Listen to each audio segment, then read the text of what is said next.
Hello mga ka-beaders. Ayan, meron tayong ginawa dito na isang gown. Nilagyan natin siya ng mga lace and mga stones, bato-bato. Ayan, kung napapansin nyo. Ayan, sobrang ganda niya pa. Pero kung napapansin nyo mga ka-beaders, parang kulang, di ba? Parang hindi pa rin siya maganda. Kulang ng details. So, nakikita nyo to. Gagawin natin siyang Pilipiniana mga ka-beaders. Ayan, lalagyan natin siya ng sleeves. Alright, nakikita nyo yan. Pag nilagyan natin siya ng sleeves, imagine niyo na may sleeves siya. So, sobrang gumanda siya. So, ang gagawin natin dito sa sleeves, mga ka-beaders, magka-cut off tayo ng lace. Ito yung lace niya, yung ginamit natin sa gowns. Ayan, pag na-cut off na natin yan siya, ito na yung magiging tsura niya. Excuse me po. Ayan. Tapos, lalagyan po natin ng design. Ayan.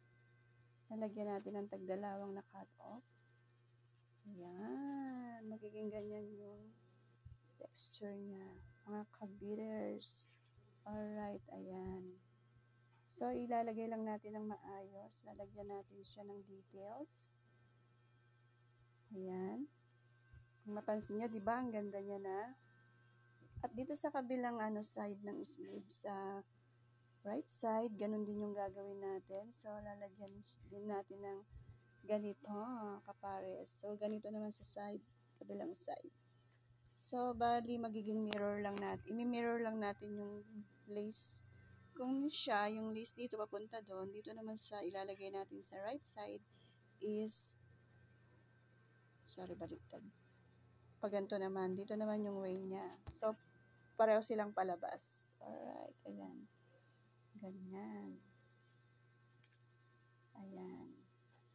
So, kung mapapansin nyo, ang ganda niya na kasi meron siyang details. Ayan.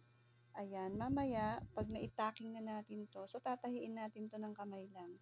Ang tawag doon is mga ka-beaders is tacking. Ayan. Itatacking natin siya. Itong left, ito yung right. Itatacking natin siya. Pag na-tacking natin siya is, nalagyan natin siya ng details, mga ka-beaders. Alright. Ayan. Papataking natin to kay Ate Lani. Ate Lani, kunyari, tinatak. Ayan.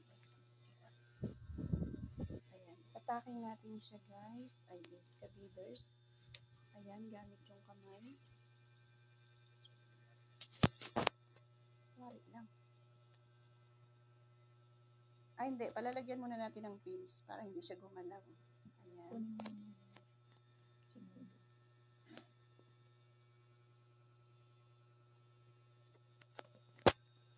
Ayan.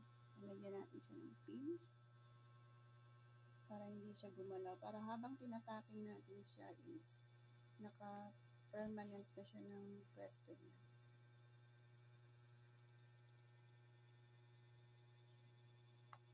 Ayan, mga ka-beaders.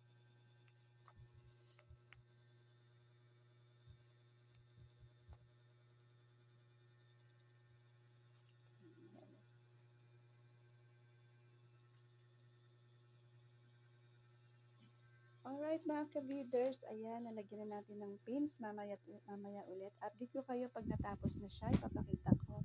Bye mga ka-beaders, sana nagustuhan niyo ang aking tutorial for today. Bye!